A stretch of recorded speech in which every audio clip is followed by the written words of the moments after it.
ଆମ୍ଭ ରଘୁନାଥ ଦେବ ଉଚ୍ଚ ପ୍ରାଥମିକ ବିଦ୍ୟାଳୟରେ ଅଧ୍ୟୟନ କରୁଥିବା ମୋଟ 77 ଜଣ ଛାତ୍ରଛାତ୍ରୀଙ୍କର 150 ଜଣ ପିତାମାତା ତଥା ଅଭିଭାବକ ଆମ୍ଭ ବିଦ୍ୟାଳୟର ପିଟିଏର ସଭ୍ୟ ଅଟନ୍ତି।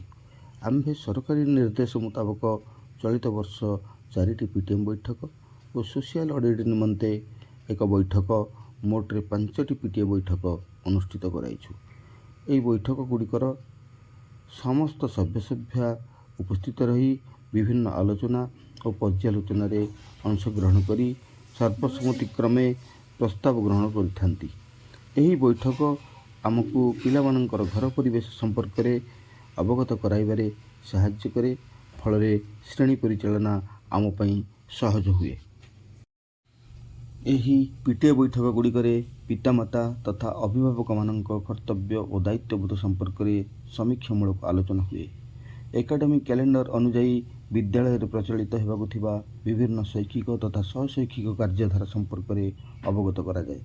ଆଗାମୀ ଗ୍ରୀଷ୍ମ ଅବକାଶରେ ଅବକାଶକାଳୀନ ଗୃହ କାର୍ଯ୍ୟରେ ପିତାମାତାଙ୍କ ଗୁରୁତ୍ୱ ସମ୍ପର୍କରେ ସମସ୍ତଙ୍କୁ ସଚେତନ କରାଯାଏ।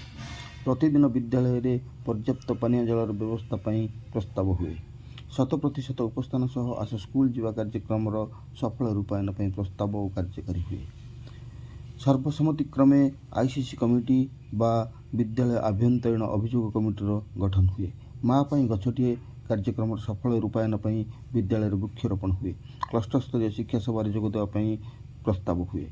ସମାପ୍ତି ସୂଚକ ଆକଳନ 1ର ଫଳାଫଳର ଉପସ୍ଥାପନ ଓ ସମାପ୍ତି ସୂଚକ ଆକଳନ 2 ଓ ଅଷ୍ଟମ ଶ୍ରେଣୀ ବାର୍ଷିକ ପରୀକ୍ଷା ସମ୍ପର୍କରେ ଅବଗତ କରାଯାଏ ଓ ପିତାମାତାଙ୍କର ଏ ସମ୍ପର୍କରେ